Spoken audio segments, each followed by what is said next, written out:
Hey everybody, it's Ryan from Pi Records, and I'm here with the promoters and arrangers of the Southern Surf Stomp Fest in Georgia. How are you guys?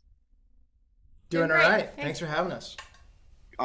It's wonderful to have you because this year I started covering some shows, whether going to shows, festivals, or doing interviews to get the word out. I know a lot of people travel, and so Mhm. it's my pleasure to help you guys get the word out. Well, it's certainly appreciated. We saw you do Jeff Big Tiki Dude Hansen's um, interview, and he and I are buddies, and Jessica as well. So, yeah. So it's a super tight community. So we all kind of know each other, Awesome. uh, and and Hunter came out a couple years ago. I know you know Hunter and Yeah, Daniel. yeah. So yeah. So start by introducing yourselves and what role you play. Okay. I'm Chad Shivers, and I started doing some monthly shows called the Southern Surf Stomp in 2014, I believe. 2014. And I met a lot of people, and going to like surf music festivals and things like that. I met a lot of people, and I was like, man, we should have our own surf music festival here after doing all the monthlies. And so we started our first one in 2015, and we've done one ever since, except for 2020, of course, because we don't talk about that year. So so I'm kind of the person who started it, and then Jessica, my lovely bride, she helps. She started helping really a long time ago, but really stepping up like 2 or 3 years ago. So I started doing the vendor coordinating really last year. Just volunteered really before then. So vendor coordinating last year and this year, sponsorship coordinator as well, and just overall extra hand when needed.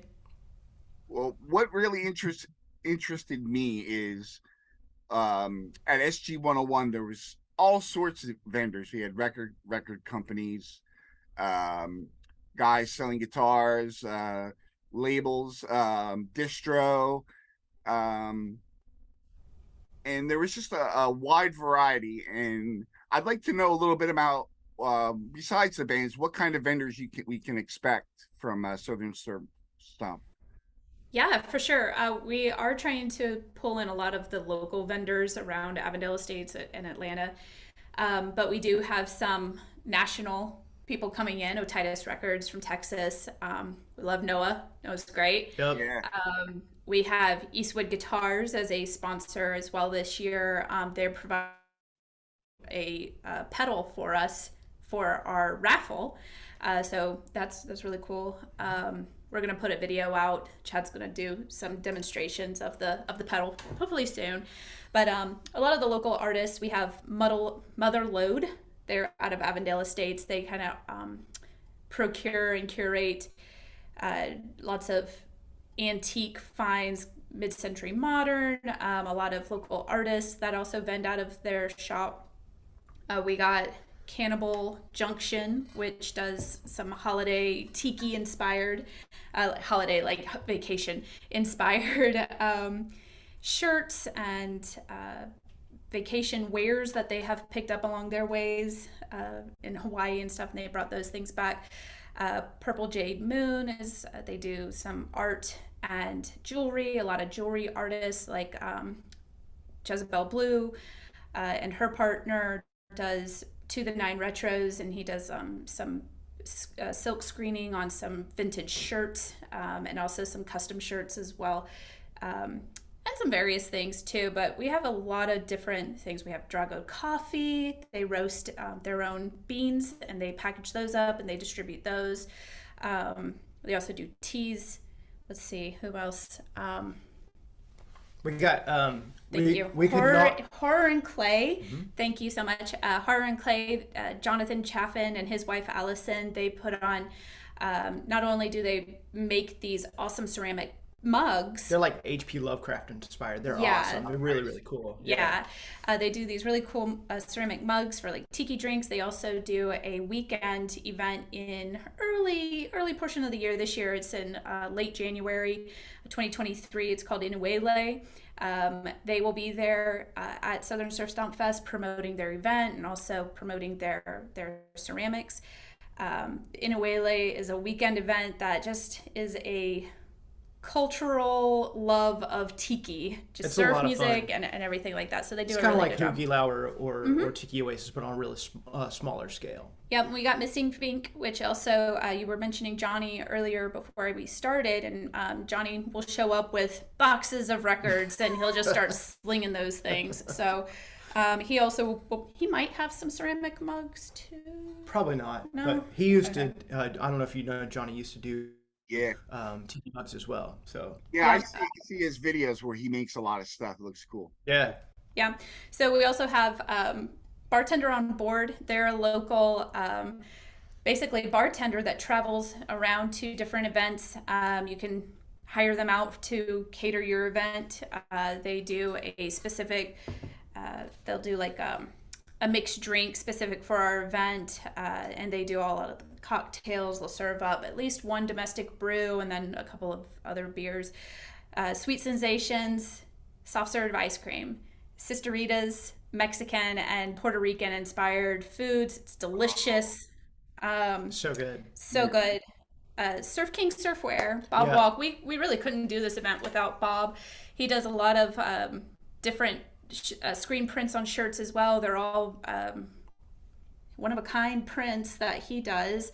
And he usually does a shirt for Southern Surf Stomp Fest. I don't know if he's doing one for us this I don't year know. or not, And but he does our he does flyers our and flyers. helps out, with the bands because this our festival's a free festival. So we basically just Wow. yeah. So Mm-hmm. we basically just get um, donations from sponsors like sponsorships Yep. and money from vendors. And we do get a little money from the city of Avondale Estates, depending on the year. Depending on the year. So luckily this year we will have money from them, Yeah. but it's not a lot. So we got to pay a lot to these bands that are coming from all over because we got like a big variety of bands from all over the country, and we've had some international groups as well in previous years. And this year we have Surfer Joe, Yeah. so from Italy. Tell me the bands that are going to be involved. All right, so we Sure. got Server Joe from Livorno, Italy. We love Lorenzo. He's a great dude. He played 2019, 2019. and it was awesome. It was awesome. So that was a lot of fun. We've got Surf Zombies from Iowa, which I'm really excited about seeing because I've never seen them, and they just seem really energetic. I have some friends that say they're gonna wipe everybody off the stage, and I'm like looking forward to seeing that, like if that's true or not. And we've got Nuclear Juarez from San Antonio, um, and those guys actually came and played one of our monthlies, and super sweet dudes. We saw them play, or I saw them play. I went out to Texas to Austin. They were doing a monthly surf music show, and I saw them at the one I went to and met them and talked to them and invited them out, and they came out, and so we become buddies with those guys. And the drummer Brian Parrish, he's DJ Casbah, and he's going to be DJing for us as well. Oh, he'll be on the We show as well. Yeah. Awesome, awesome. Yeah. Looking forward to it. All those dudes are so super sweet. And we reviewed their record. We reviewed all these records. Cherry and I also do like YouTube record reviews. So that's kind of new. We've only got like 20 videos up, not like your 600. You got up there. So we've got the Jagaloons from upstate New York. They're awesome as well. Yep, on Sharwaji Records, and they'll have a split with Kinky Kinky Panic, which I know I'm good buddies with Chris, and I saw that interview that you did with him, Oh, they're amazing. which is oh, I love them. Yeah, They're one of a kind. they're one of a kind. That's a good way to say it. We've got the Manicuras from all over the place. It's like kind of a super group. Jeremy Yeah. from the Aqualads and Gary and Brian from Intoxicators, Sticks from the Penetrators, um, Tiki Mo from the Reverberitos, and Ted Pilgrim from Satan's Pilgrims. Um, And and Surfy then Industries. yes, yes, and Surfing Industries. Mm-hmm. And Ted and they've come and vended and are also a sponsor this year as well. So we might have something from them in our Oh, raffle. awesome. So yeah, we've Manicoras, are they also, they're playing the night before, right? yes, we're doing like a pre-show the night before at Trader Vic's, and they'll be playing, and the Intoxicators will be playing, and the Frigidaires, and Jamie Gladys, who you interviewed from the Mystery Men, he'll be DJing. So Yeah, I don't he'll know if be you on the knew that or show as not. well too. Yeah, yeah, he's been on the show. Yeah. So, Um, one of the things I'm curious about is this a multi-venue event, no. No. multi-day event?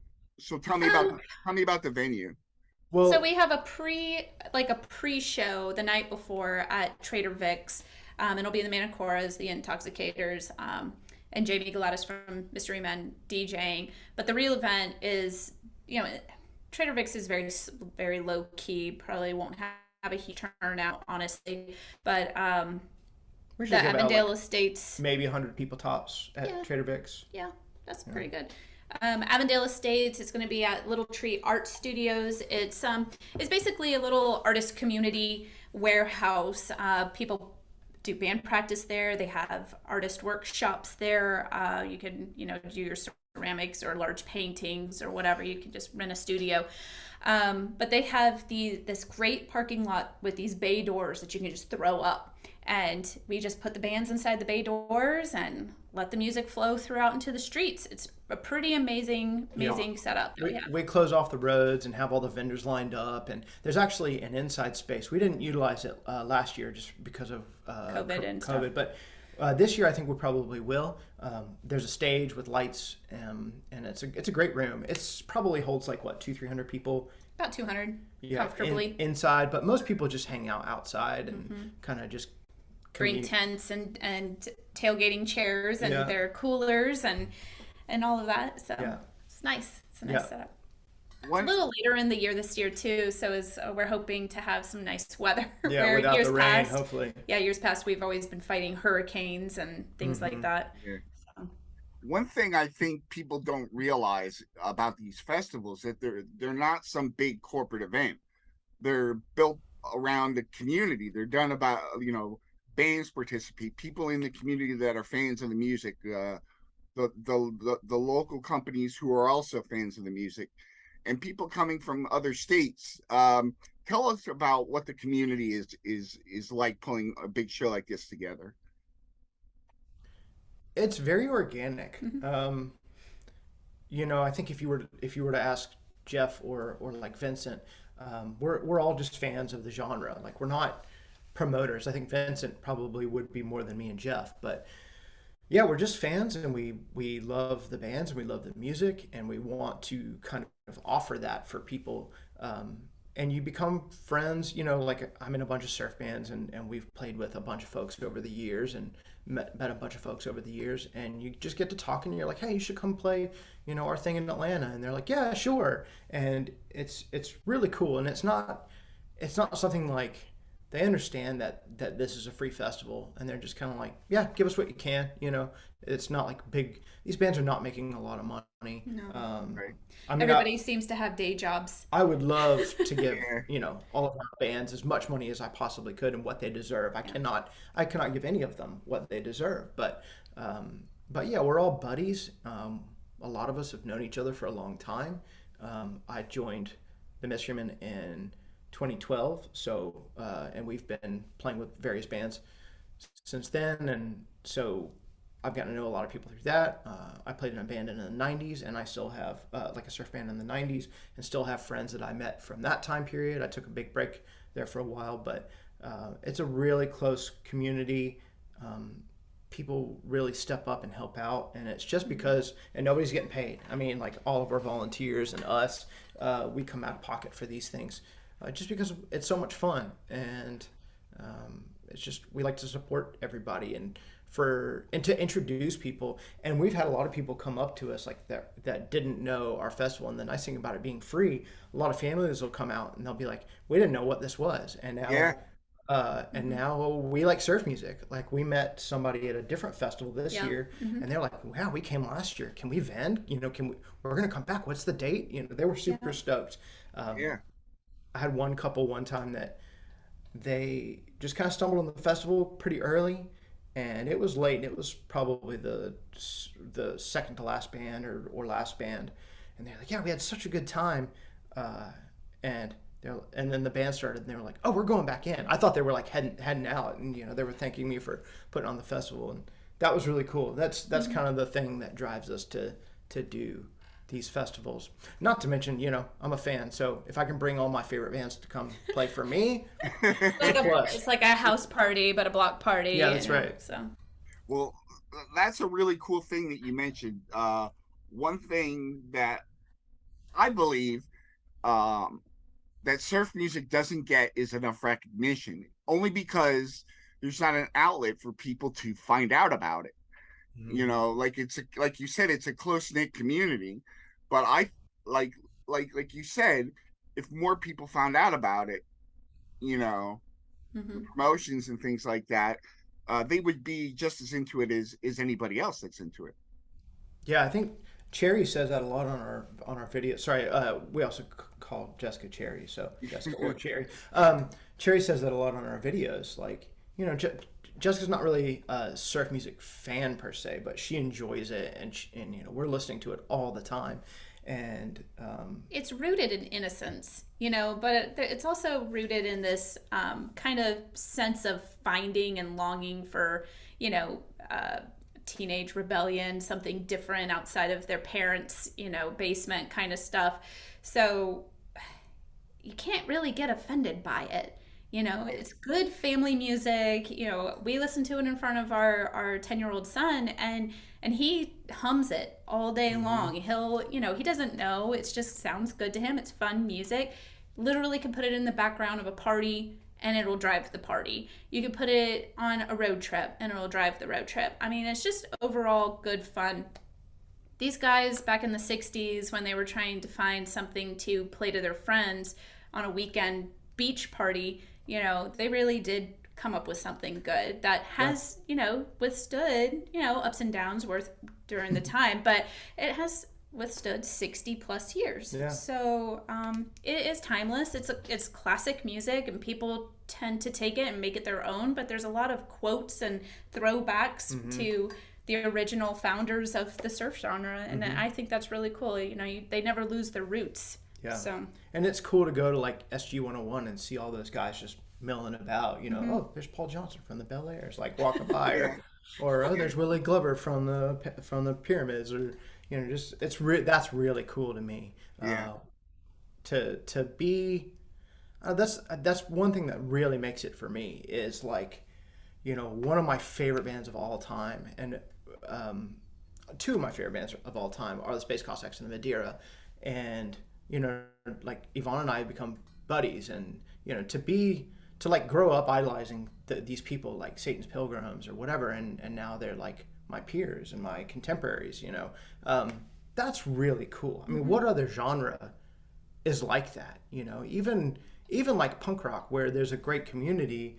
You've got the bands that are up there. I mean, you're not opening for Bad Religion. You're Little Ricky and you ain't opening for Descendants or whatever. But you very well could, for Satan's Pilgrims Yeah, and yeah, the Space Cossacks Yeah. and Man or Astro Man. Right. You could. So. Yep. Awesome. One thing I wanted to mention, because you mentioned it earlier, and I've seen through Jeff, he pointed out to me that you guys were doing reviews on YouTube, but I found you through the SG 101 forums, and I was very appreciative that somebody else other than me and my wife were doing reviews, and how extensive and in-depth yours were. Talk about that a little bit. I don't know. Well, We started because we wanted to showcase the lineup for the Southern Surf Stomp Fest. And then it just kind of came out of, hey, we have this friend that would also have some really good feedback, and let's do a mail call. Let's pull that person in, and we got like 4 or 5 different records show up in the mail this week. Let's feature those too. And oh, here's this old 1960s Hanna-Barbera cartoon record that would be really cool to do with our son. So let's do that. And so we pulled away from doing the lineup. I mean, we covered everybody that had vinyl on the lineup, and then we just kind of started going down these different rabbit holes, and that's kind of where we are, and we're just kind of letting it go organically. Yeah, and it's a lot of fun. Like, it is. It's usually on a Friday night, and it's usually at the end of a work week. So we get our cocktail, we get the record out, and we enjoy our back porch, and it's really a good wind down. Really, it's also really fun to dive really deep into these records. Like, a lot of times I'll listen to a record maybe 2 or 3 times a week, but we'll listen to that record every day for 1 or 2 weeks, and really just... He's making notes, and I'm just kind of this bystander, just kind of passively listening. Well, she's like the straight guy, like the straight man, like my side man, to just the layman. To kind of bounce ideas off of, and I really like that. And because I don't know these guys, I don't know the history behind them, so I'm kind of learning at the same time, but I'm also... whatever nonsense comes up into my head that triggers some nostalgic point of view or whatever. Yeah, and I am too. Like, I'm not a historian. I'm not like John Blair or somebody like that, where I just know all these facts, surf music facts. I've just been a fan for a long, 20 plus years, and have a lot of surf music records. And so I actually looked for some surf music reviews, like vinyl reviews on YouTube, and I couldn't find them. So I was like, well, we should do them. So, and they're real lo-fi. They're like, we do them on our porch, on our little rinky-dink portable record player. Like, we have nice record player setups, but I don't want to drag all the things out. And have to, there's like 3 of them in this room alone. It just takes the fun out of it. Like, it's just nice to sit on the porch, something we would be doing anyway. Yeah, might as well just share it with friends. Yeah. Awesome. That's part of why I enjoyed them, is because I could identify the casual nature, because my wife and I kind of work the same way you guys do, only I'm behind the camera, and I kind of just noodle off the facts to her, and then she kind of gives her emotional response, kind of, you know what I mean? And so it's much like what you guys do, and it's good to see somebody else out there giving a more in-depth review of surf music. Because I don't know about that. Depends on the week, I guess. A lot of times we're just drunk and listening and giving our impression. So hey, man, still it's genuine. Still, it's there, and that's what's important. Yeah. All right, guys. Well, thank you so much. I wish you the best of luck on the Southern Surf Stomp Fest this year. And you're always welcome to come back. I'm very honored that you asked me to be a part of the coverage, and I'll help you promote as much as I can. Thank you so much, man. We really appreciate it.